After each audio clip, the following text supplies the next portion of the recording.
धनंजय देशपांडे यांनी लिहिलेले वेदातील विज्ञान हे पुस्तक पॉप्युलर प्रकाशनाने प्रसिद्ध केले आहे. लेखक हायकोर्टामध्ये जज होते.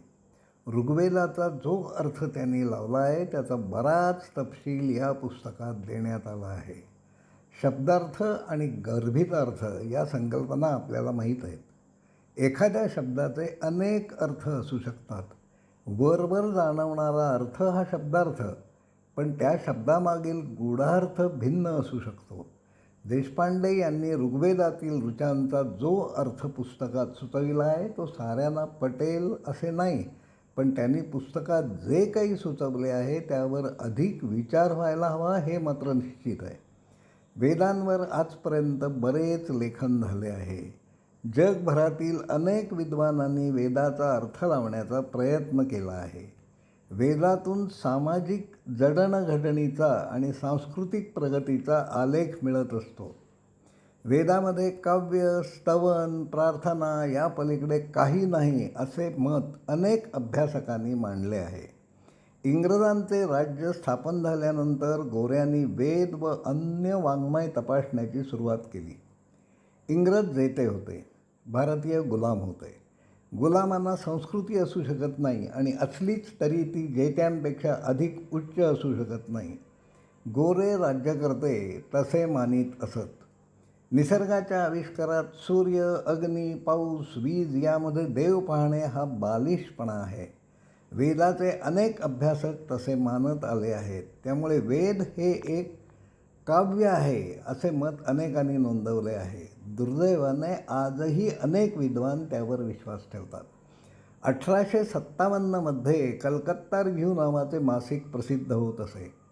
एडवर्ड गॉग नावाच्या अभ्यासकाचे वेदांवरील लेख त्यामध्ये प्रसिद्ध झाले होते. भारतीय तत्त्वज्ञान हे अप्रगत, जंगली, कलाहीन, खालच्या दर्जाचे आहे. विज्ञान म्हणावे असे त्यामध्ये काहीही नाही.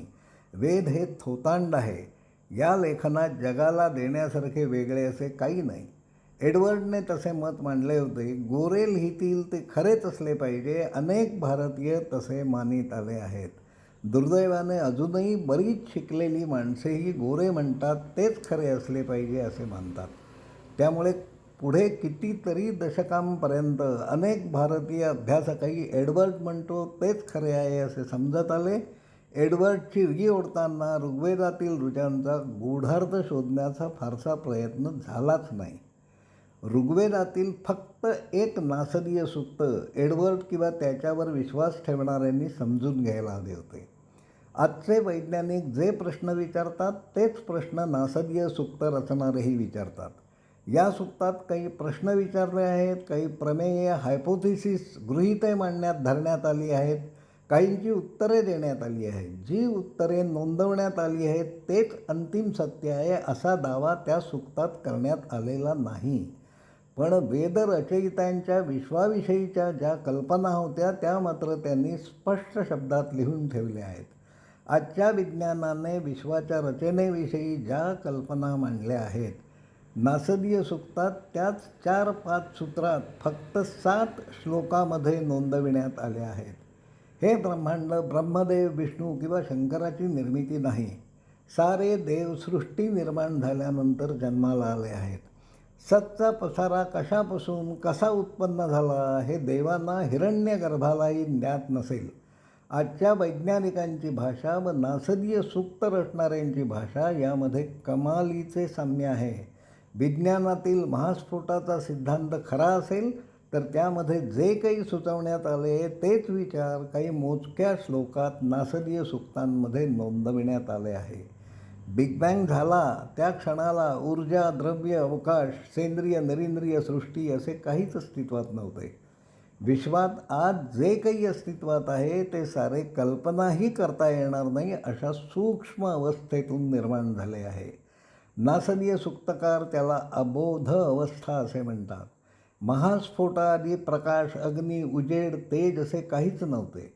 अणूहूनही सूक्ष्म असणाऱ्या वस्तुमानातून सारे काही निर्माण झाले.